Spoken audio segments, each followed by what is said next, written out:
দাদা, আজকে আমি মাছ, ভোলা মাছ আছে আমার কাছে। আলু টমাটার ভোলা মাছ দিয়ে একটা রেসিপি করছি, ওটা আপনারা দেখুন। আর বাড়িতে আপনারা চেষ্টা করবেন এভাবে বানিয়ে খাওয়ার। আমরা তো জাস্ট আজকে বানিয়ে এবার দেখছি কেমন কি হয়। এর আগেও আমি বানিয়েছি, খুব ভালো হয়। এবার তখন আমি আলুটা ভালো করে ছিলি, সে পরিষ্কার করে নিই আলুটা দিয়ে ভালো করে রান্না টান্না করি, দেখি কেমন কি হয়। আপনারাও খাবেন, কিন্তু বেশ ভালোই হয়, খারাপ হয় না। আমি আলুটা কেটে নিই, আমি মাছগুলোকে একটু ফ্রাই করে নেব।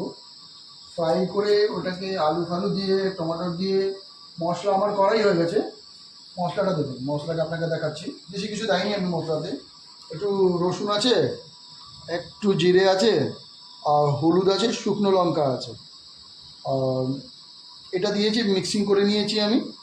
আর এটা দিয়ে আমি তরকারিটা করব। আলু আছে, টমাটোর আছে, এসব দিয়ে একটু আমি জাস্ট একটু হালকা করেই রান্নাটা করছি। এটা আপনারা এবার মাছটাকে দাদা আমি ফ্রাই করছি। দেখুন, মাছটাকে আমি ভালো করে ফ্রাই করে নিচ্ছি। আমি আলুটা ফ্রাই করছি, দেখুন হালকা হলুদ দিয়েছি, হলুদ দিয়ে একটু জাস্ট ফ্রাই করে আমি নামিয়ে নেবো। তাহলে আমাকে মাছ করতে সুবিধা হবে। তাহলে মশলাটাকে আমি কষা করে দেবো। পর একটু লাল লাল হয়ে যায়, লাল লাল হয়ে গেলে আমি আলুটাকে তুলে নেব। দিচ্ছি মশলার মধ্যে, মশলা দিয়ে ভালো করে কষা করে নেবো। তারপরে পরে আমি মাছগুলো ছাড়বো। প্রায় গরম গরমই আছে, আলুগুলো আমি দিয়ে দিই।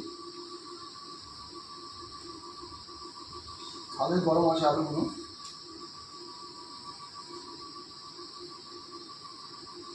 কি ব্যাপক গরম আলুগুলো। তো আমি গরমটা দিয়ে মশলার মধ্যে জল দিয়ে দিই আমি, হালকা করে জল দিয়ে দিলাম। মশলাগুলো একটু, আলুগুলো তো আগে থেকে দিয়ে দিয়েছিলাম। এবার এর মধ্যে হালকা একটু লবঙ্গ আমি টেস্ট করে দেখবো কি কেমন কি হয়েছে। নাহলে নুন, আমাকে হালকা একটু নুন, বুঝতে পারছি না, না এভরিথিং ওকে আছে। এবার মাছগুলো দিয়ে দিই আমি এর মধ্যে।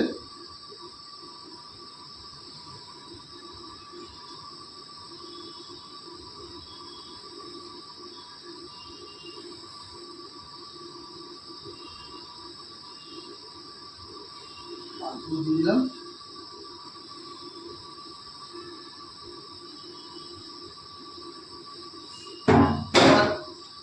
কিছু করার নেই আমার, জাস্ট একটু ঢাকা দিয়ে রেখে দেবো। 10 মিনিট পর আমি এটাকে তুলে নেব। 10 মিনিট পর্যন্ত একটু হোক, একটু না হলে মাছটা 10 মিনিট পর খুব 10 মিনিট পর আমি তুলে দেবো মাছটা।